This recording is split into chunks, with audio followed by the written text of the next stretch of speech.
Hello viewers, I'm SB and welcome back to Total War Warhammer 2, The Shadow and the Blade, where today we're going to take a little break from shooting at dinosaurs and weird guys on horses to shoot at some dinosaurs. That sounds like fun, right?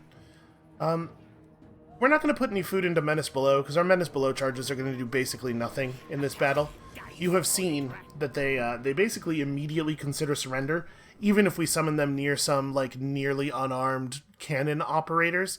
If I pull them up near a Tyrannosaurus Rex, they're gonna be screaming for the hills before they've even finished spawning. So I am a little bummed out about the composition of our army here. His army was not built to fight dinosaurs, and so we have no spears. Sorry, we have a unit of clan rat spears. But the guns are really good against dinosaurs. Hopefully we have enough. To be clear, I absolutely expect that we are going to win this. Yeah, we can take 14. Wow, this terrain is horrible. Well, we certainly can't set up over here. They'll have the trees to use as cover. Yeah, like the big depressions and stuff. This is real bad for us. What I was going to say is, I expect that we will win this battle, but it's still dangerous, and we're definitely going to take some serious losses. Those feral carnosaurs that they're fielding are not a joke. Well, we have a hill over here. I guess, okay, it doesn't matter so much that they have a hill to approach us from behind, because it's at the edge of our range anyway, so the hill's not going to occlude any fire. But, you see this area is it's going to be a little weird. And the things we're firing at are bigger than a house. So you have to take that into account. They'll be visible above the hill a little earlier than a normal unit would be. But, we could maybe set up over here. If we get down here and inspect the grade. This isn't so bad. This is just a nice open approach. Okay, maybe that's the plan. We'll set up here, and if they haven't put themselves in a position to immediately pressure us, then we'll run forward and set up on this hillside. That ought to work. So we're going to put down the melee just kind of nearby. We obviously don't want to be blocking anything. The Weeping Blade effect from the Death Runners is going to be important here. Man, I really wish these were Eshin Triads in this situation. Clan Rat Spears, you could be over here. Yeah, this is this is maybe going to be a little risky. Okay, so they set up way in the back. They apparently just plan to wait for their reinforcements to come in. That is exactly what we were hoping would happen. So we could just, maybe we want them a little further to the side, because there is still a little bit of weird, uneven terrain over there. We'll just move our troops in here. We'll post these guys. And then the plan is to, as the dinosaurs approach, just run in this way so that we still have open firing angles for the gunners for most of that approach. The Death Runners need to be nearby to prepare to put up their armor debuffs, but obviously can't be in front. Oh, this guy should also be over here. I feel really bad for those clan rats. They're gonna have a tough job. And then we could leave the catapults in place, I suppose, because they could still cover some of the approach. But we should really move them up just so that the melee troops that we're using to guard the gunners can also guard them. We do not want to leave stuff out to the side because the carnosaurs are very, very fast, faster than a lot of cavalry. And anything that is left unprotected is going to become Tyrannosaurus food very quickly. Alright, so they're probably just going to hang out back here until all of their reinforcements have come in, which should give us plenty of time to make our positions. Probably we don't need to be watching this in normal speed. And what do we have as far as... We don't have a very powerful wizard here. He doesn't even have Arcane Conduit. He does have 2 spells that will summon in a unit of Storm Vermin with Halberds. Those will be super good. And then, hopefully, the Assault of Stone. The Assault of Stone is probably not going to be that useful against a mostly dinosaur army. It's really more of an anti-massed infantry kind of play. We should probably command group the ranged, because we're definitely going to have to manually target them a bunch. And are you guys really approaching in 4x speed? Are you sure? 'Cause it looks pretty slow. Okay, the reinforcement army has a unit of normal cavalry. I mean, I say normal cavalry. These are dinosaur men riding dinosaurs. They got some temple guards, which are actually pretty strong infantry. Definitely a high priority catapult target there. Looks like they're trying to bring the dinosaurs in mostly at an angle where it's hard for us to shoot at them, which is an annoyingly competent move. Alright, let's retarget the catapults manually here. We really got to make sure we're working on these temple guards. And the temple guards are more dangerous, but I'm going to fire at the Saurus warriors just because they're sort of like more internal to the shape and, you know, catapult inaccuracy. Alright, so they're running most of the dinosaurs directly at our melee instead of... I don't know that I think this is a better idea than running straight toward us. Like, we tried to build to counter them just running in, but I don't know. I think this is a mistake on their part, and a mistake I'm glad to see them make. They have some units of skinks with javelins, little tiny dudes. Those should be largely ineffective against heavily armored storm vermin with shields. I guess part of the brilliance of this is that they're not actually going to get into gunfire range. Well, let's let the, I should probably summon up those storm vermin, huh? Now, we're summoning in down the hill a little bit, so the rattling guns should still be able to do their thing here. You guys just kind of form up. I mean, I'm disinclined to tell the rattling gunners what to do, because they seem to have it under control. Over here, though. Over here, we need to give some orders. First things first. Do you think it's going to work if I tell them, hey, just ignore the dinosaur? Don't think about this dinosaur. Probably not. You guys just get in on the dinosaurs. I guess the clan rat spears are going to fall in on the Saurus's flank and maybe try to break them quickly.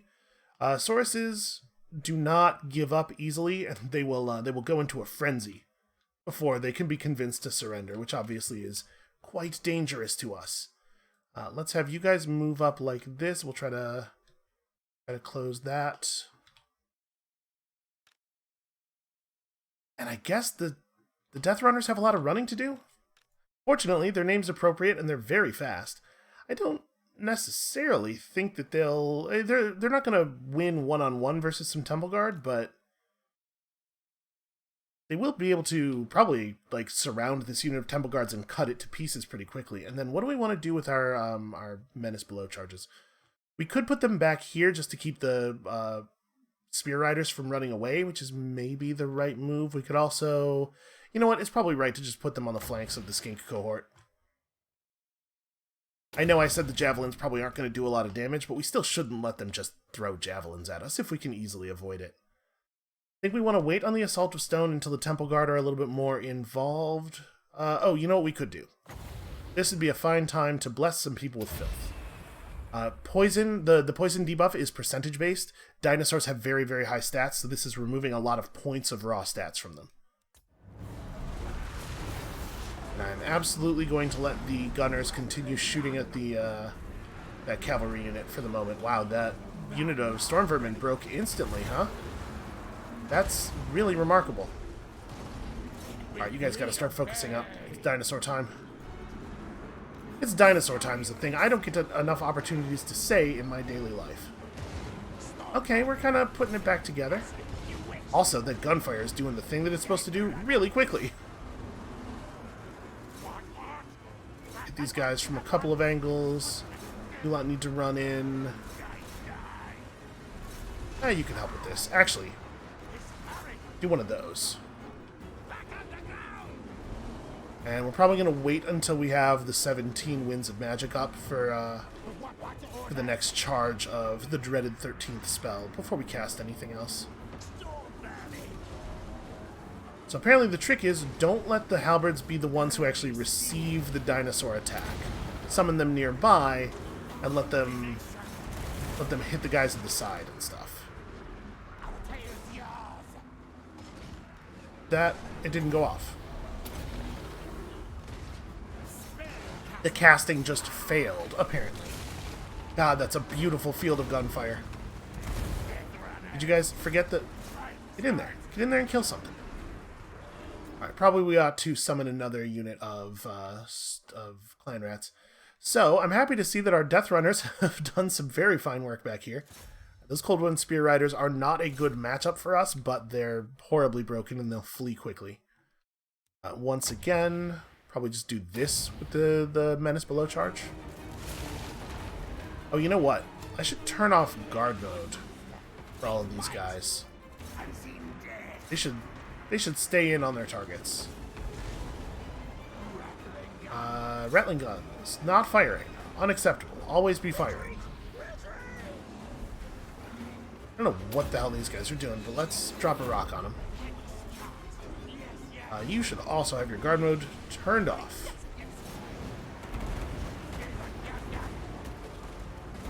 Hold on, are we actually having line of sight issues here?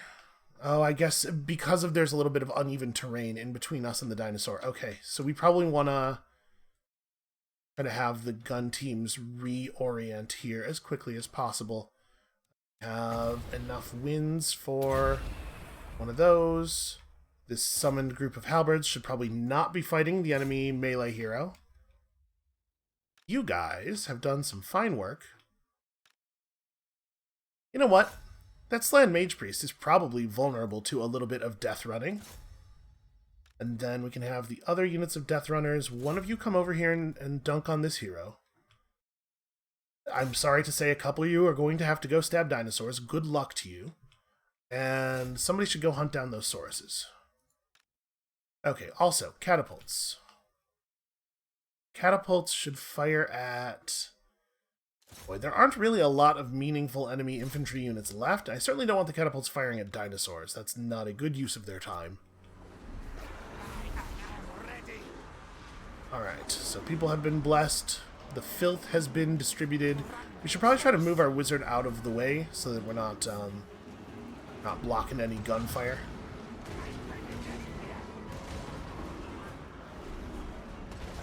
Because there's still a lot of dinosaurs left. Like we're not clear here. On. Alright. Start working. Start working like yesterday. We really need this. Uh-oh. That Carnosaur is gonna find himself a snack. Yep, that's exactly what's happening. I'm gonna call these Death Runners back to do some flank fighting. You guys just keep them in place while we continue to shoot catapults at them. You guys should also come back. I'm a little frustrated with the gunners. The fact that I have to manually tell them to fire every single time I want them to change targets. Like, they just forget how their guns work.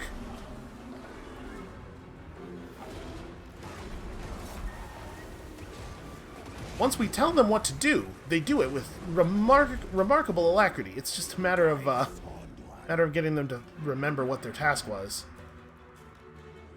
And then we have... Oh, well... Hold on. I'm not accepting surrenders at this time. Let's, give me a second here. Alright. Let's see if we can kill the other dinosaur, because right now... No, Carnosaurs are too fast. Never mind. That's fine. End battle. Right now, that dinosaur's still going to be alive. I would like to have completely eliminated this army, so that when we go and take the settlement next turn, it doesn't have any dinosaurs to hurl at us. And on the whole, although a lot of people got eaten, our units aren't in too bad of a shape. Unfortunately, I think we're on their side of the property line, which means we do not receive replenishment here. It is, of course, a well-known fact that all supply wagons strictly obey border laws, so it is impossible to receive replenishment in enemy territory, even if there's nothing that could have stopped your units from just following your army across the border.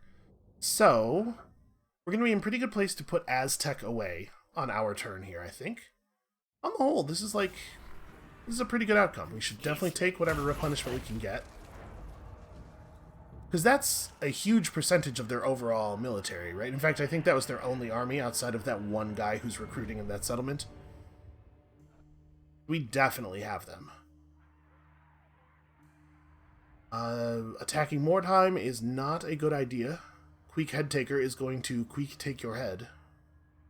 Oh, you've decided to get closer to him. Well, that's a decision that you are allowed to make. No one can stop you. Who is this? What? Okay, fine. Hey everybody, we're fighting these elves. I don't understand what... Okay. They're allowed to do that. I can't imagine why they would, though. And while that army's out of Needling, it has been sacked once again by Ratmen. Okay. Southern Oblast is going to have a problem. We are going to deal with that problem presently. In just a moment. I mean, in about 20 minutes, when I get to the end of this turn. So, first of all, who has skill points? Was it Stunkrich? Yes, of course it was. Well, he earned his magical stripes here. So yeah, sure, let's start with this group. Let's have Vomek here. Press up behind these guys. Stunkrich can take his horribly wounded army and charge at these dudes. Doom them. Oh, we'll doom them, all right. Move. And then we could chase that guy into the jungle, but really what we should do is now turn around and take the Golden Tower, which we can do completely trivially. And now they don't have any territory left. So while he still has an army and is technically still in the game, it's suffering very serious no supplies attrition. So they'll probably not survive their next turn. My guess is that they will suicidally hurl themselves at our stack of Ratmen here, because that is a thing that the AI does in this position all the time. Okay, this front is resolved and shall never be a problem again, probably. Also, man, I have a lot of money. Let's go somewhere else. How about here? Well, Molgo Helheim has stepped over the line in a way that he is going to regret presently. We did not need an ambush, but I will take an ambush. And what do you want to do afterward? It probably doesn't help you that much to go to Numas. I don't know what is going on over here. They just have like a bunch of quarter armies all raiding and sieging in the same area, and Rox Tulan is going to be a real problem for them. Should I help with that? Maybe I should go hunt Rox Tulan. No, I probably should come over here, huh? What are we going to do about all of this nonsense? Let's see. We grabbed Renowned and Feared. We should probably pick up Rally or Verminous Valor. Probably Rally. Right? Deathmaster Snitch is already a pretty good duelist. He doesn't need more yellow line stuff. Well, let's see. Eventually he'll end up with the Deathmaster's Sigil. This is destructive sigil traced in blood beside his victim so others will know the Deathmaster is abroad. I mean, that's really cool. So let's see here. We could pick up... If we put this in Verminous Valor, let's say we did that. We need 4 skill points in that group, so 34, 35, 36, 37 get spent here, 38 on the Sigil, 39 on Rally, so we could pick up 1 skill in this box. We would not be able to get Stand or Die. That might actually be worth it, because, like, Snikch being a totally terrifying monster does make sense. Alright, that's what we're going to do. We're going to make him a personal combat murderer. So, totally trivial to kill King Lun Truthteller. My concern is what happens afterward. We are, of course, defended to some degree. Sorry, I was making you a map action guy. We are defended to some degree by the fact that half of the armies pushing us are from one player and half of them are from another. Coordination's tricky. But it's still a lot of total bodies coming at us. And Gorgazon does not even have its second garrison structure finished. It will happen at the beginning of our next turn. So we won't get that improved garrison.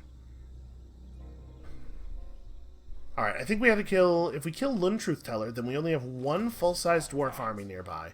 And it might not even... Oh no, he's over the river. So yeah, it will totally be able to reach us.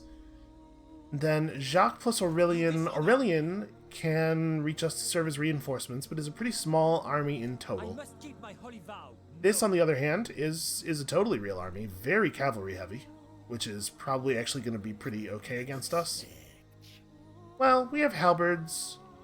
Bilefitch's army does have a lot of spears in it.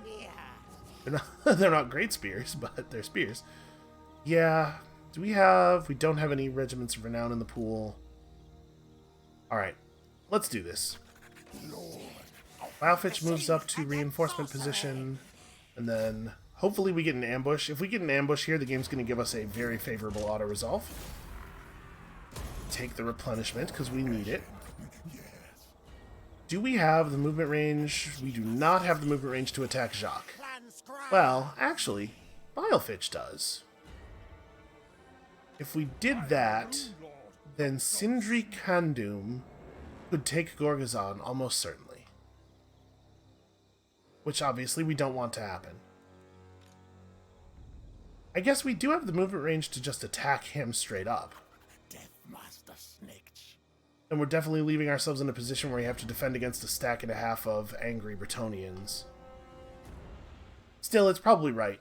And they're in march mode again. Like we could again get the same really brutal ambush resolve.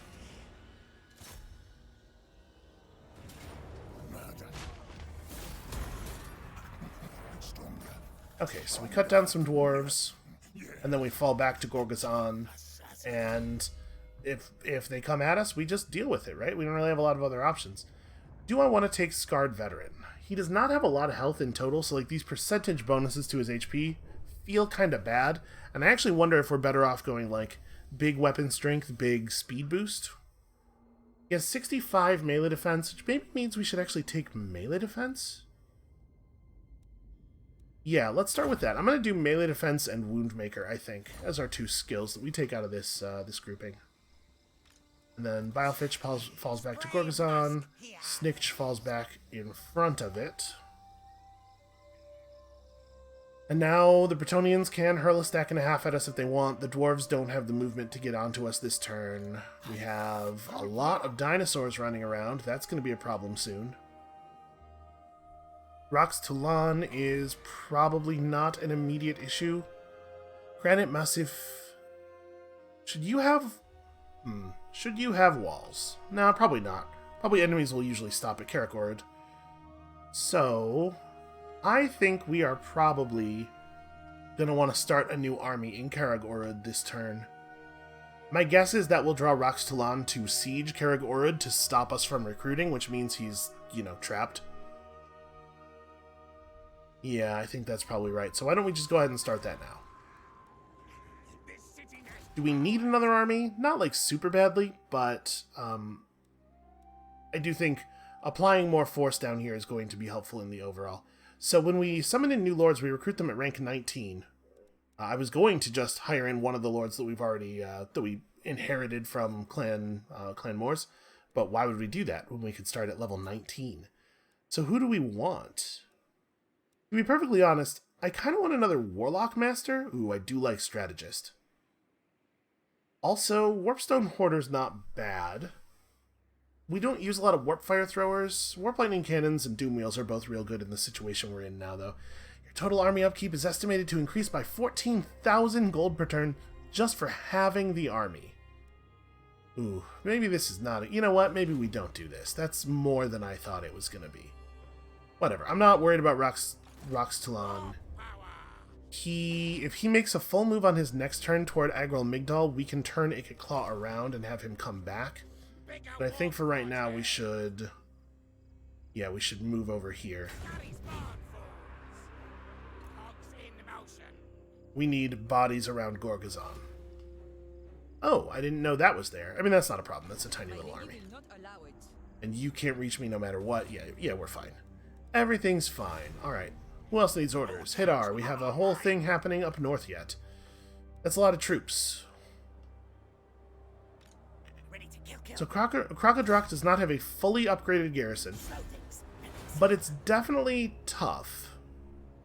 It's not going to be totally trivial for us to take from them. Once again, an embarrassing failure for our units. Why don't you try reducing their public order a little bit? That's not going to help. They have way too many military units here for that to matter. So I think Hadar's gonna move up, and Remamute's just gonna wait. This whole area is frozen and is unpleasant to stand in. Actually, what we can do here is have Remamute step outside the settlement and go into encampment mode to shelter from the cold, and that lets Hadar march into Khazad-bord Karag to shelter from the cold, so nobody has to take any attrition damage. And then who does that leave us? Who does that leave unordered? I know we have Queek. Oh yes, and Shife. Queek, obviously, I don't know how this guy thought this was going to work out. Like, you're in march mode and you're directly adjacent to a large, terrifying army.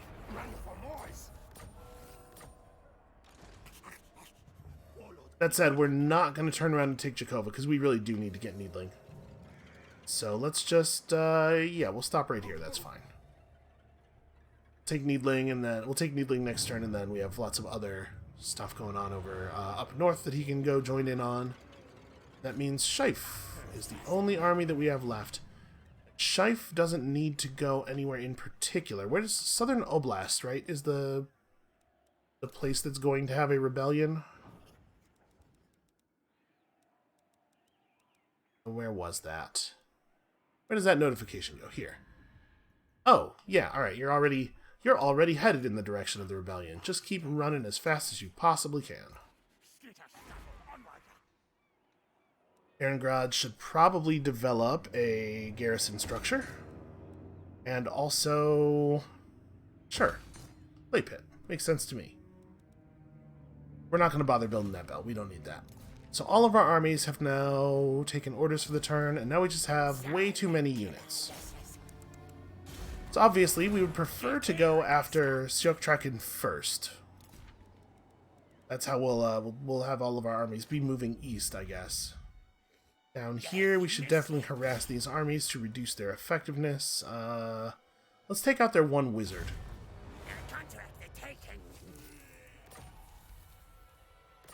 Even more pet wolf rats.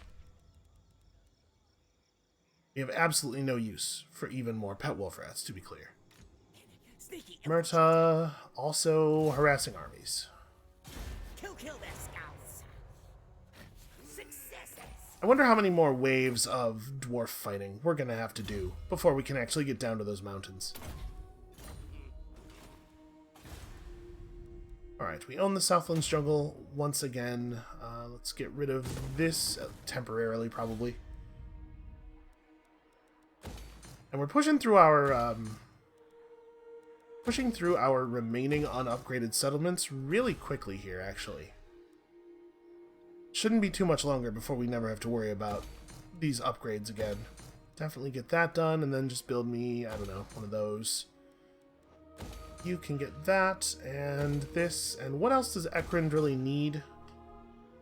Ekrund could be a place where we develop some recruitment stuff, but we're never going to recruit further north than this, probably, so it doesn't really need to be. Just make an arcane generator. Argolon gets capped out, that's cool.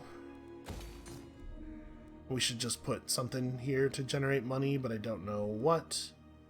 We don't have a lot of cash left over, I suppose. Hold on. So we know about the rebellion. Is there any place that I had like a really important upgrade? I'm trying to figure out what's the best thing to do with the 3,000 gold that we have access to here. We could stand to reconfigure some of this stuff a little bit. Like, this doesn't need to be here, and this doesn't need to be here. These should probably have walls. They're close enough to the front that they need proper defenses. We don't need anything over here. There's nothing to upgrade over here. In the Devil's Backbone, we are all capped out. I guess I'm just gonna end the turn with some gold up. We don't really have a reason to do a 13th scheme. Yeah, we'll just have some gold up. I could throw a plague at somebody. Yeah, sure. We could just try to we could just plague a prominent Bretonnian settlement somewhere, try to catch an army or two with it. We don't even really need to try to coordinate it with our army movements. We can just do it somewhere in their backfield, just to slow down the rate at which they hurl stuff at us, because we could use a little bit of a break.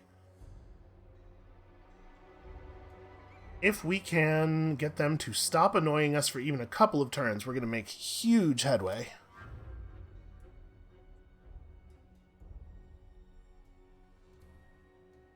Alright, he is headed east, but he's just going to get, He's headed for probably Granite Massif, would be my guess. He's going to go straight past the walled settlement toward the unwalled settlement. But he's going to be met there by our armies that were just putting down that dinosaur force. So I think we should be totally fine. I clicked the button there. The sound dropped out all of a sudden, and the game is completely froze. How did the game freeze up on me refusing an alliance? How was that the thing that was too stressful for it? Alright, well, let's just relaunch. Sorry about that, everybody. That's definitely not a thing that ought to be happening. My system as a whole has been a little unstable since I upgraded to Windows 10, which I did for good reasons. I should have Windows 10. I kind of need to have Windows 10, but man, everything seems to have made everything so unstable.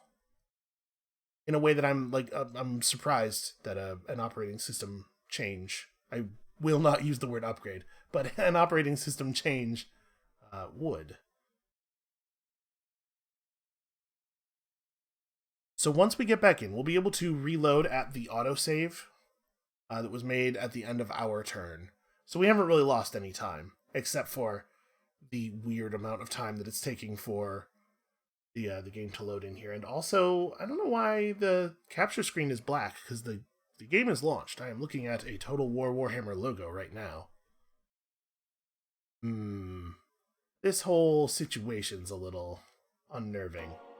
Okay, there we go. Stuff's working now. Why doesn't stuff just work? Sure, computers are unbelievably complicated, so complicated that basically nobody understands all of the parts of them.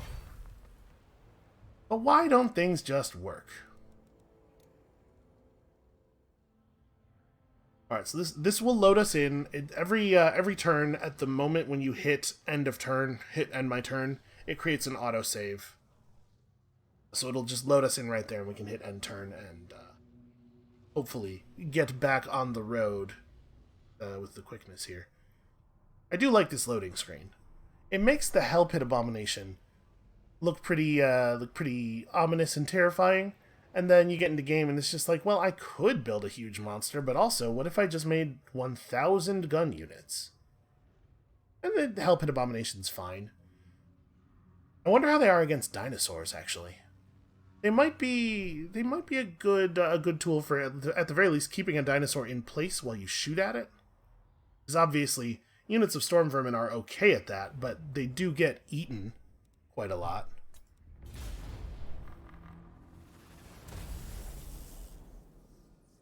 Also, I'm thinking now about Stunkritch, how I said he wasn't really built to fight dinosaurs, and so his army doesn't have any spears or halberds.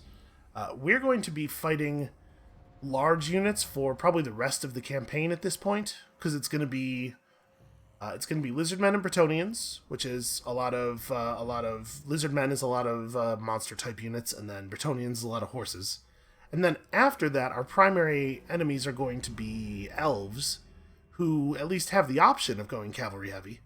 Ooh, Clan Pestilence is on no functional armies right now. They still have territory. They still have a lot of territory. In fact, you can see the red color on the map here. No, wait, red is Hexawaddle. Huh. Clan Pestilence's territory just not depicted on the map? Why would that be? We could see that they had cities. I don't know what's going on. Maybe they actually are going to get eliminated. That would not be good for us. To be clear, we don't care about what's happening over there in Lustria, except that if the lizardmen and the high elves run out of stuff to do down there, they will start looking for stuff to do elsewhere, and the thing they will find to do is us. Look at this. Look at this Bretonnian ambush. Have you ever seen such a disgraceful thing? You will Okay. fight.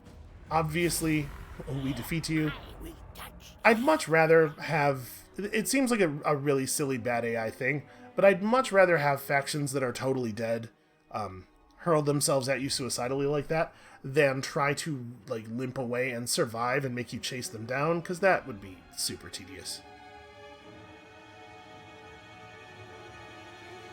Interesting. Maybe we are going for Krakadrak first. If they let us take it. Obviously, it's the backbone of their economy right now, so breaking that would be huge. I guess they're probably making such a small amount of money from Krakadrak that it's probably more fair to say that the backbone of their economy is the free money they get every turn. I am not paying 5 loyalty for a Shield of Tolos. Teotihuacan is defeated. The Celestial Storm were invited into the war with us. They've been in our territory raiding for some time, but I'm a little embarrassed to admit I have no idea where they are. Hold on a second. Celestial Storm. Let's see here. Down at the bottom. Here we go. You guys, who are you and where? What is that guy's name? I really wish that it would have dropped out of map mode in the place we were looking at instead of at some random other place. Shoot, where was he? Okay. Isn't he right around there? Oh no, he's south. He's by the mines. Well, he only has the one army, and again, just like complete disregard for where I had the camera positioned.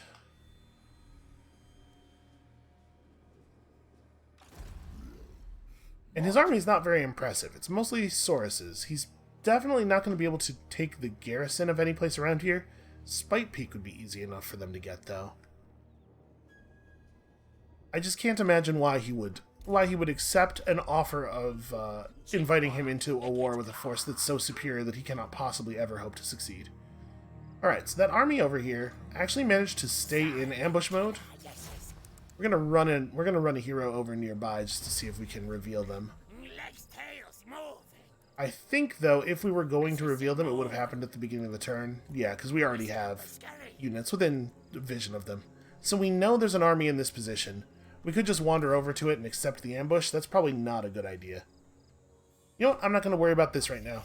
We'll figure out what to do with them in a second. We have a much more straightforward turn to process over here, where we just have these armies running back toward the action.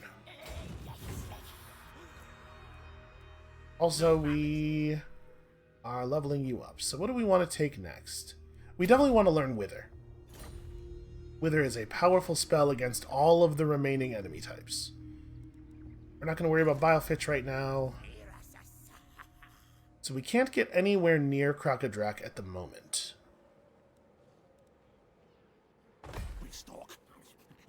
We can do these little, like, creep up half moves to try to not take winter attrition. But I think we really want to get to Krakadrak pretty quickly. That said, if they see us coming, they're going to just turn their army around. So let's do an ambush move here. Move to ambush stance. We'll just accept a turn of attrition, because we don't actually have a choice.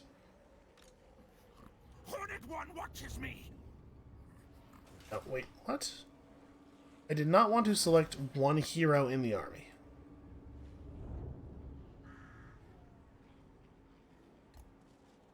It says 25%. We should be able to enter ambush mode from there. If it doesn't let me, I'm going to be... Yep. It said 25% is what we have. Yeah, 25%. Alright, well, his presence might cause Sergov to turn around. I'm super annoyed by that.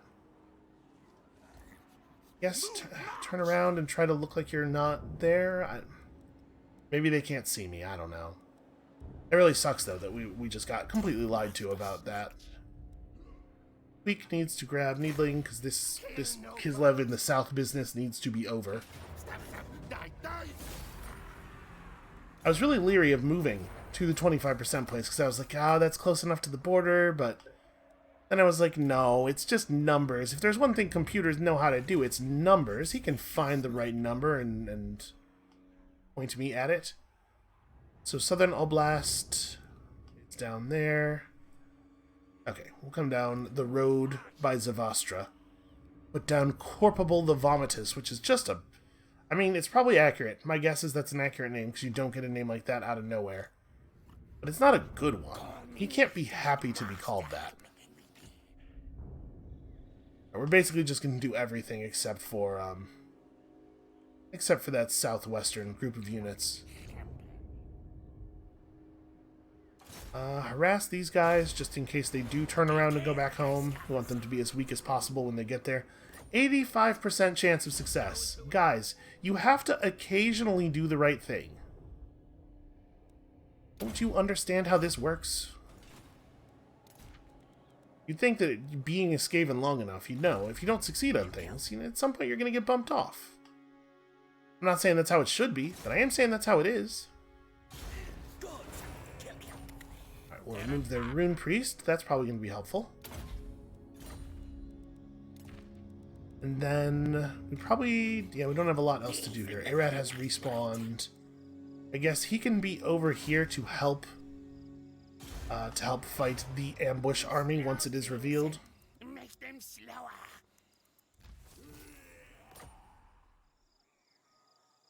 So one thing we could do...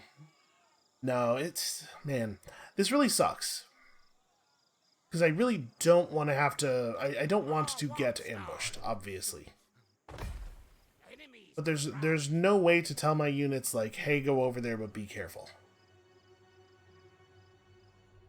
But this means it's just not safe to go over and eliminate that army, which is what we really do need to do this turn. Rillian the Devoted plus Natalie Walden plus that army is probably not quite as good as 2 stacks.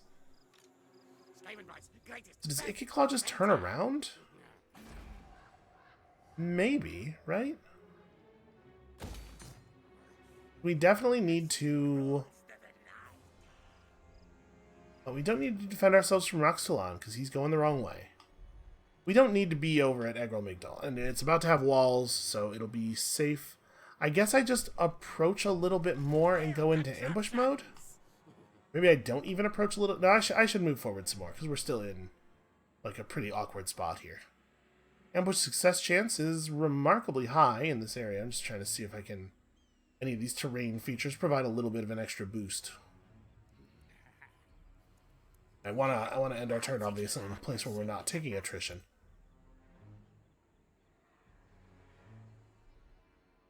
Do you take me for a churl? So they would be able to provide Where are my schematics? some reinforcements here, but Hide away. I think we're okay. We're likely to remain in ambush mode. If we don't, we can fall back when they attack us. They could bring a stack and a quarter against me, in theory, but it's not. I mean, like, I think Ikiclaw's army might just beat them.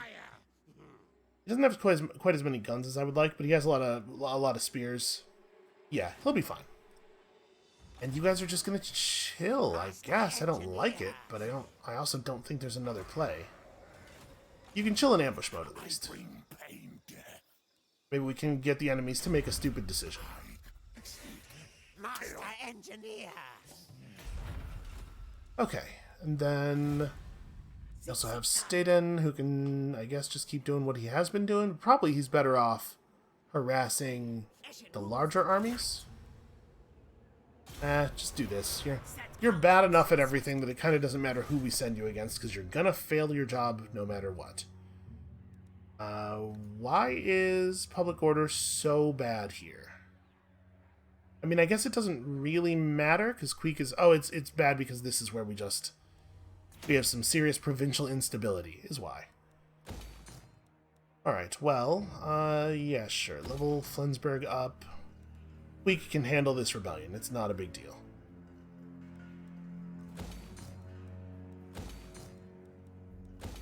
Just evolve all of that stuff.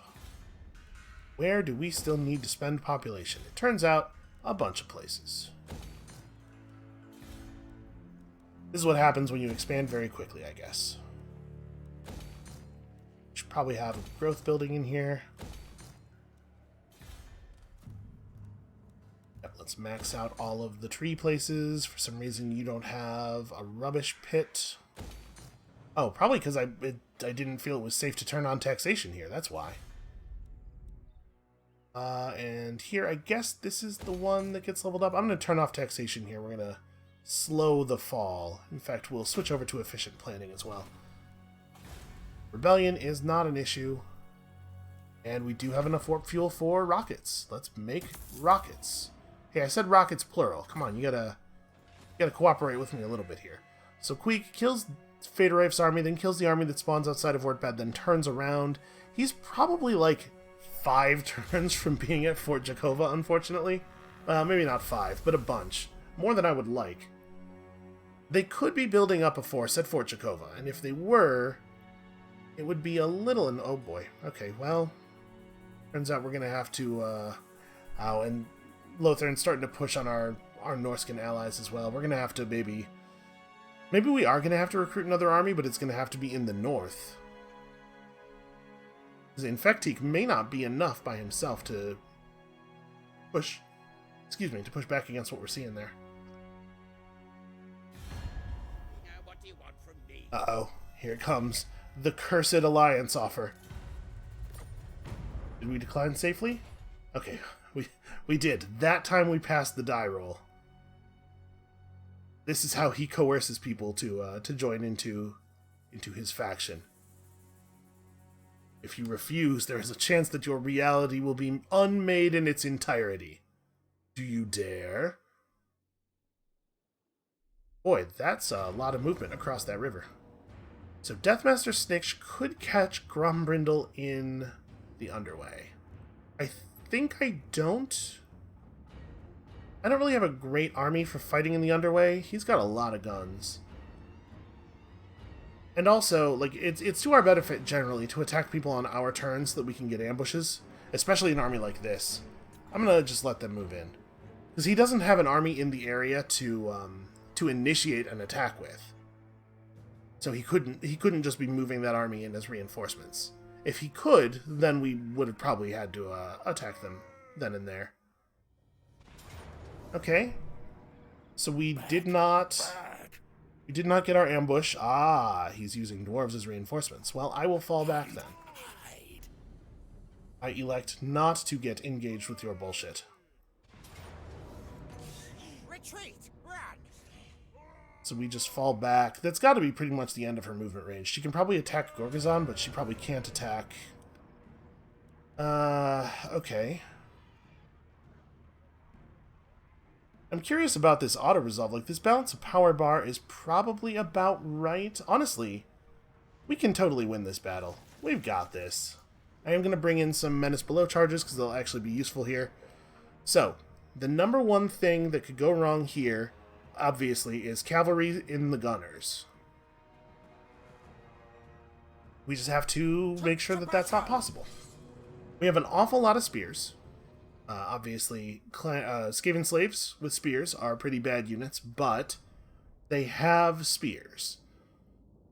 So one thing that means is that they're going to negate the charge bonus of enemy units, even though their own combat stats are very bad. The fact that they can deny the enemy their charge stats as well as anybody else is definitely meaningful. And also, there's a larger number of Skaven Slaves per unit than there are of Clan Rats or anything. So we do get the benefit of it just taking a long time to kill the unit. Also, this is very interesting. The reinforcement army is coming in right on the border over here, which means we can just set up to gun them down as they enter the map.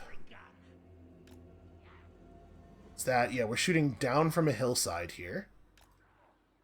We're shooting all the way to the edge of the map. You probably fan out a little thinner, have more of the guns more forward.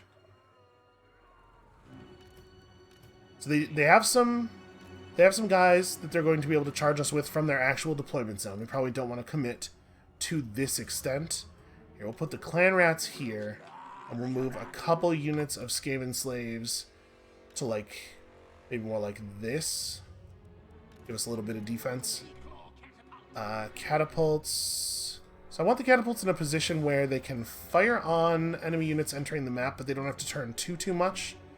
Get those guys. Oh boy. We don't quite have enough bodies to cover all of this. Well, we have Night Runners. Yeah, they're just going to have to serve as charge defense. It's not what they're supposed to be for, but it is what they are going to do. Are you guys actually higher up than the... Yeah, that's still... They can fire over the heads of the Rattling Gunners. And then that leaves Pestilich, who can absolutely be a frontline soldier here, and Bilefitch Stab, who, honestly, is not a terrible frontline soldier in his Doom Wheel. Let's have him be, like, right here. Okay, so our plan is going to be shred the reinforcement army as they come in and hope the other army doesn't get over here in time to stop us. Let's go ahead and press these buttons now. We may as well fill the Winds of Magic pool. And we're just going to do that.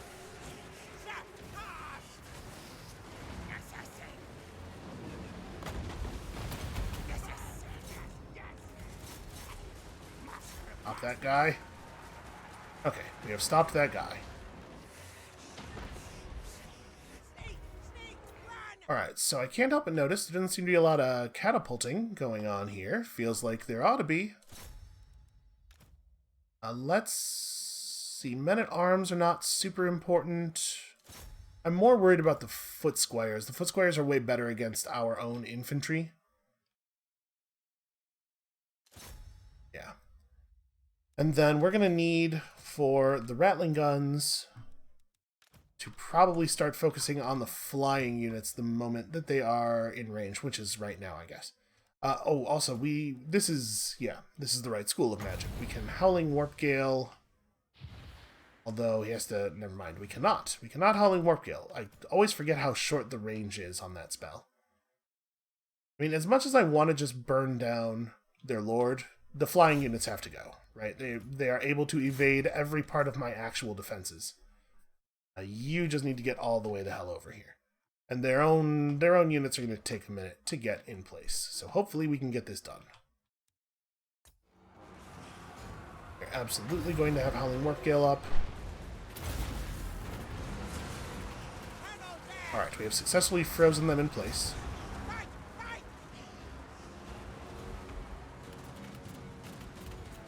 Those guys are broken and probably... They're not permanently fleeing, but they'll probably run off the edge of the map before they recover. So now we need... Maybe we need you guys to move over here, because, like, this is a... It's just a lot of horses, man. There's too many damn horses for us to control them all. I'm going to put you in melee mode for a minute. I need you to, like... respond to my orders as though you are not a ranged unit. You need to not be a ranged unit for a moment. And I don't know how we're going to handle this. This is too many horses. So you guys just pretty much have to stay in on there. We want to prevent people from charging around where we can. You guys are going to have to report to that. That second army coming in is going to be a problem.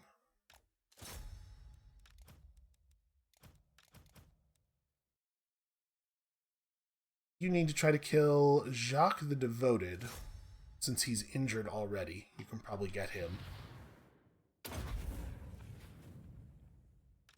If we can break their lord and panic a bunch of their cavalry units relatively quickly, we may yet be able to just force an early surrender. Alright, good timing there. Wild how effective they are at just charging through stuff. I'll tell you what, that usually doesn't work that way. Okay, so those guys have given up. Now need... So we can't use you to melee block a charge anymore, which means probably you should come over here and try to melee block charges on this front. Our lord is taking some damage. Our terrible Skaven slave units are not holding the line, which is not a surprise. We need damage spells. We also need Death Frenzy. Geez, though, where to cast it? Because we don't actually have that much melee up, even. I guess here. There's a lot of horses, dude. Okay, these Grail Knights are probably the next target.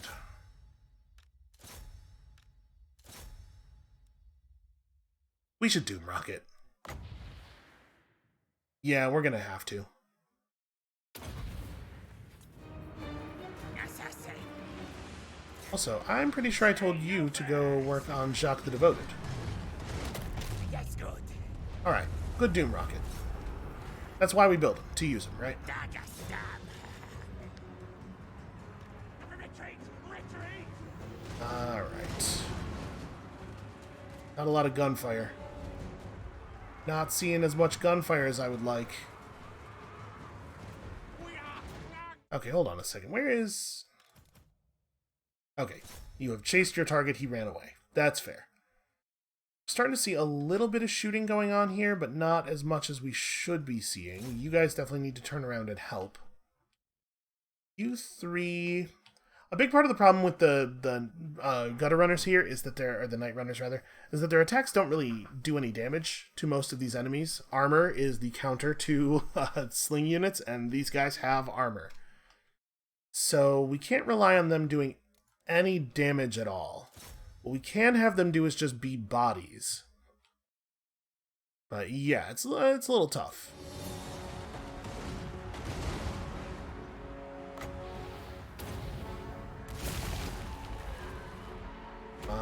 Just get him. Just stop him from getting away.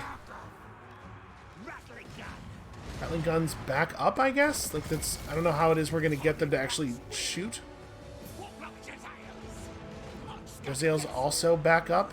Can we please get, like, a little bit of effort on the part of somebody somewhere here? Alright, the gunners are mostly unengaged. No, shoot. There we go. Okay, we're gonna lose. This is a shame. The loss of... obviously, Biofitch himself is immortal. You guys in melee mode or something? What is going on here? Alright, dear units, do a thing. Do the thing I asked. Please? Here's the problem. Those were orders. I didn't ask. They need to be asked politely. But yeah, the fact that our rattling guns, when ordered to shoot, instead did this weird, like, C-shaped move, even if the problem was that they didn't have line of sight, the solution for that they would have used was to run toward the enemy, not to try to flank around them. So I'm not really sure what is going on with them. Yeah, we're super dead, though. Should have just hit auto-resolve, apparently.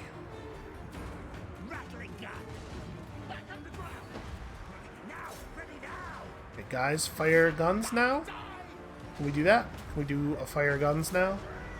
Also, man, I'm having a really hard time keeping my assassin on his target. He doesn't have guard mode on anymore. He just doesn't like his orders.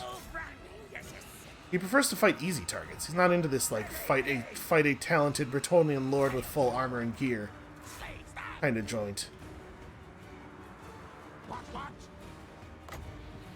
Yeah, we are mega dead. Okay, and that means both these armies are dead then. Because there's no reason that they wouldn't just fall on Stitch. So we're going to have to rebuild some armies in a real hurry here. All in on the backs of the guys who are... And he's doing such a good job, too. When he's on Jacques, he's killing him. Some damage there. It'd just be super cool if I could get some of my gun units to do anything at all. Alright, you. Can you guys shoot here? You definitely have an unobstructed line of sight. Just fire. There we go. You know, when they're willing to use the guns, they do pretty good damage. No? We just don't want to summon? So we're definitely having some problems where my units are just like, hey guys, for real. Yeah, we're definitely having some problems where my units are refusing to do the thing.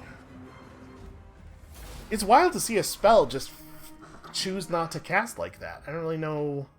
With a unit, when they don't do the thing that you tell them to do, there's usually at least some kind of reason you can guess. I don't know what it is that makes the Menace Below charge just not want to happen. Would it have made a big difference there? No, absolutely not. But still, the unit should do the thing when I tell it to do the thing. So, Biofitch's army is going to be completely annihilated, I believe. Because we already had the army retreat once this turn, I think we're not going to see any survivors at all. Which means we're losing a lot of high-ranked troops here. When we rebuild him, obviously, we will rebuild him without Skaven slaves, so his army will come back better, but it will probably take a little while for them to develop into gold chevron troops, which means that some of that red line stuff he has is going to be way less effective. That, by the way, is super inconsistent, the thing where an army that's retreated gets killed, it gets completely destroyed if it's defeated in battle. Sometimes you'll have AI armies retreat, like, maybe even up to 4 times per turn.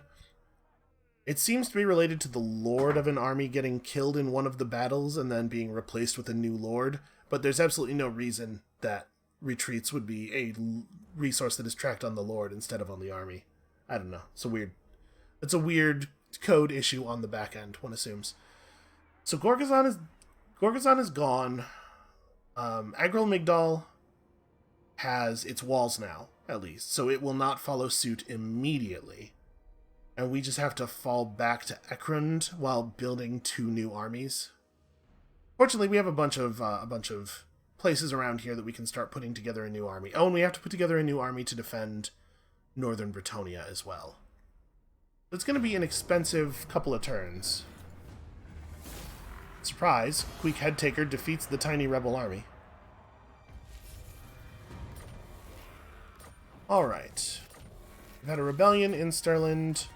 A couple of our important guys wounded, and we have been overwhelmed by, what was it, over the course of 2 turns, like 8 armies worth of units down there at Gorgazon, including the ones we fought and the ones we drove off. Alright, so Queek gets to crush this dude, and then hopefully that's the last time we have a rebellion in this middle area. And now we have to decide what we want to do with him. Does he go to the north? Well, actually, no, sorry, we don't get to decide. He does have to go to the north at least enough to take on Fort Jakova, right? That's not actually optional. Scheif gets to put down this rebellion.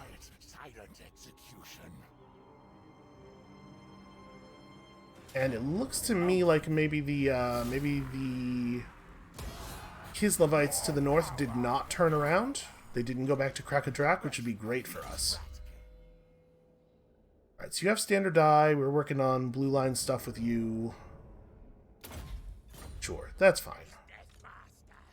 You are absolutely going north. There's no question about that. Yep, these guys pushed further south, so Krakadrak is not ours this turn, but it's ours very soon. Wow, that army recruited 10 units over the last turn? Wasn't that just an empty... Maybe it was an empty army 2 turns ago. Okay, so the fact that they've continued to move away means that we can kind of take our time approaching here, but it's a bummer how slow our approach has to be. Alright, we're going to do a replenishment move. We're going to do the same thing with you guys. We are going to stop way short of 50%, because if we stop at 50%, we will not be able to enter replenishment mode, and we know that. We know that is how that's going to work.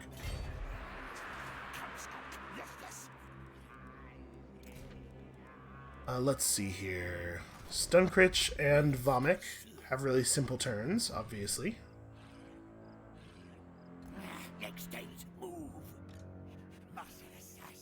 So I don't think we want to bother, like, underway moving to Lost Plateau or anything. We want to keep these 2 together. We want to present a united front. We want to crush this Lizardman army. Then we can come crush this Lizardman army afterward. I'm not going to bother trying to put up walls around these 2 settlements here, because they'll just fall immediately. It's not worth the money. And then that means that now it is time for this stuff. So, they didn't actually have the movement to hunt down Snitch. We can withdraw him onto the ocean. That's going to be the only way we get out of this. He's going to have to, like, go north and land at Grunty Mingle. Time to go. Yes, yes. Ready, yes. March. Yeah, I think that's the only way he gets away. Fortunately, he retreated all the way onto the beach, so it didn't take a lot of movement to get in the water. And then Ikit Claw has to go play defense at Galbaraz or something? Like, we have to hold Galbaraz. They didn't actually... they didn't actually conquer or burn down Gorgazon because they're very bad at the job. They're remarkably bad at the video game that they are. Actually, do I want him to be in here? I probably don't, because we probably want to start summoning our new army in Galbaraz. Yeah, there's no way they can move anywhere close. This big open Badlands territory is very good to us in terms of keeping enemies away from our stuff. So, it probably is still a Warlock Master. I like a good Warlock Master, and honestly, Toxodon's ability is very significant. And he comes in at a nice high loyalty, which is, like, very whatever. Alright, so he comes in at a high enough level that we can... let's see. Howling Warp Gale is a little bit useful against these guys. Death Frenzy is a little bit more useful. But we can start him with Arcane Conduit immediately, basically, which is really cool. Crack's Call is good against these armies. Well, it'll be okay against these armies. Flensing Ruin is kind of an anti-hero spell, which is relevant. They have a lot of character-based stuff. And then... hold on a second. We don't have a ton of bonus recruit ranks on our units. Weapon teams come in at rank 6. So basically I'm just like deciding whether it's worth it for us to take redline stuff right now. I think it is. We'll go... oh, sorry. We should definitely spend that point. And then we'll grab engineering skill. Sorry, we'll grab Blastmaster. And then engineering skill after that. And the first time he wins a battle, he's going to become immortal, and that's really useful. So, what are we building his army out of? Well, we probably want Storm Vermin with Halberds as our front line. We're going to be facing a lot of large enemies. We're still going to be fighting dwarves, and the Halberd Storm Vermin are, without question, worse against dwarven armies. However, I think we're going to be fighting more Bretonnians and Lizardmen than we are dwarves. And the Storm Vermin with Halberds still have, like, reasonable melee defense. It's a little bit lower, but it's not horrible. And they have armor piercing, which means they do at least do some damage against the dwarves. We're also definitely going to bring in Eshin Triads. We can do that from the global pool, though. And then... let's see, we absolutely want catapults for the dwarves, warp lightning cannons to help us deal... so hold on, let's not bring in the infantry from here just yet. A warp lightning cannon, maybe even 2 warp lightning cannons? No, we'll bring in 1 warp lightning cannon to help against the horses, and then the rest of the horse problems are going to be rattling gun solutions. I think we're going to take it a little easy on the Jezzails here.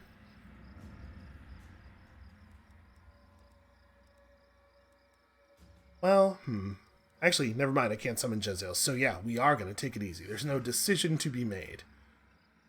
Okay, so that's 2 turns of recruitment there. We'll bring in a handful of Eshin Triads, and then... question is, do we want to recruit Storm Vermin through the global pool? They're slower. Maybe instead of recruiting Triads, we just start by recruiting Storm Vermin through the global pool. Because the Triads are quick enough that, like, after these 2 turns, we can get some Triads in here. And I'm going to take it easy on the Doomflayers, the Doom Wheels, because I don't know that these are the armies that we really want those things against. It doesn't help us to be able to flank Bretonnians that much. They often have, like, a little bit of siege stuff, but, like, it seems like these Bretonnians in particular are going with very cavalry-heavy compositions. If they were using more archers and trebuchets and stuff, obviously it would be different. It would be a different story. So, Flagrulk needs to continue to sail south to plague these guys. Infectique needs to move north with alacrity. Wow, he has some movement range, huh? He's gonna have to make a huge distance up, though. All right, where's the recruitment place that is closest here? Is it just Massey-Forcal? I think it might be.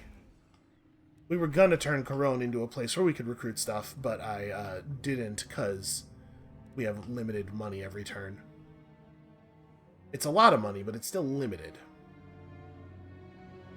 Well, these guys might actually just be going up to fight the Norskins. I'm not going to start a second army. We're going to trust Infectique to get over here. All of this stuff is walled. They won't attack the turn they hit it. We'll just trust him to get over here in time to make stuff happen. You should keep trying to do this. One of these days, you will probably succeed. Mathematically speaking, if we try an infinite number of times, it's likely that we will succeed eventually. Not guaranteed, worth noting, but likely. Alright, we're just gonna see if we can lay some extra assault into these guys as they're taking attrition crossing the mountain pass. Because it would be really cool if they were too weak to be a threat to anything by the time they got southward. Alright, so they're just headed to Volksgrad. Scheif will be in Volksgrad next turn. And they probably can't attack it this turn, right? Yeah, March mode barely gets them there. So we're not in a huge amount of danger of losing that. Their armies are going to be in such poor shape by the time they actually make contact. Yeah, the attrition plus the assaults have really added up here. So okay, the north is a pretty contained situation. Unless it does turn out to be the case that Fort Jakova is fielding a huge army, in which case things could get a little bit more complicated. We need to remove some of these characters from the battlefield. I think that is really, really important. Then you can be doing the same thing, right? Let's see, some of these armies have characters, and those characters need to go. Can't really do much against Thorgrim. The dwarves are running fewer guys.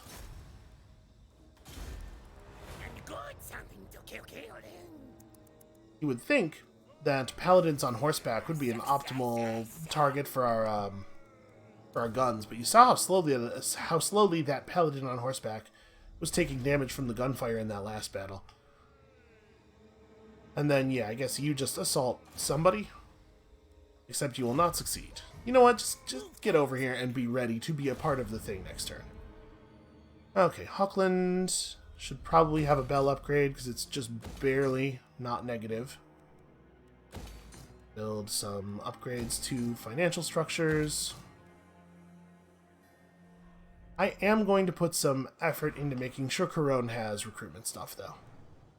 We will definitely want a construction cavern. We will definitely want a clan pit. We will definitely want one of these. Okay, and then we are too low on money to buy the upgrades we need there. That's fine. We'll you know, this is a process that takes place over several turns. We could probably... I'm going to leave it on public order, actually, because we are just barely positive here. Solzenmund, let's get a bell going, just in case. Probably the bell in this city is good enough, but only probably. Obviously, we're not going to attempt to repair Gorgazon. That's a terrible idea.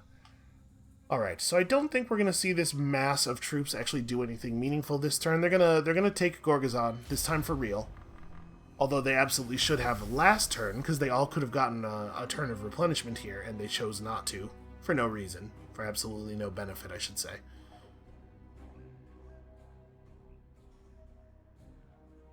Ooh, no, he is in fact coming for us. Okay, well, the plan, as always, is for Infectique to push him up against the garrison of a city. It may work. He's going to take the Lost Plateau. That's not a big deal. We don't care about any of this stuff. The only settlement down here that mattered at all is the one that's already gone. So we will obviously trivially reclaim this stuff after we push them out of it. We will put effort into rebuilding the gold mine, and we will put less effort into rebuilding the other stuff. Hopefully we can approach that gold mine settlement with some food, and actually resettle it at a level above 1, so that we can get the gold mine back up on back up a little bit faster.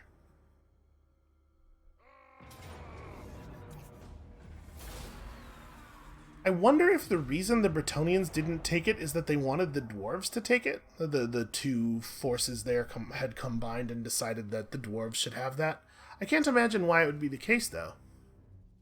It's adjacent to Bretonnian land. No, it's probably they don't think that much.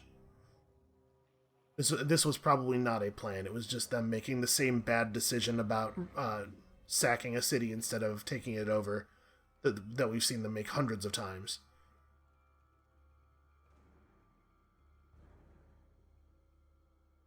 I am kind of curious, are they going to try to push somewhere, or they're kind of fanning out in a weird way? Like, one of those armies seemed like it was headed toward our other settlement down there, which it can't be, right? That would be very dumb. Oh, this thing, okay, so they're going to try to do encampment creep through the mountains to undo some of the damage they've taken from the attrition. That is not going to work out for them. You can see their movement through that mountain pass is so incredibly slow.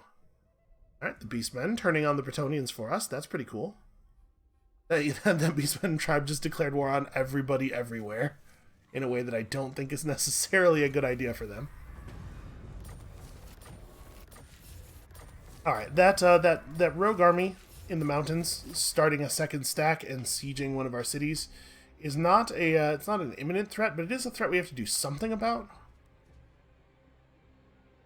We're probably going to have one of these two armies break off to handle that. And in fact, we'll drive by and kill the stuff snatchers on the way, because apparently this is going to be a problem. Rogue armies just spawning in the middle of my stuff and attacking me.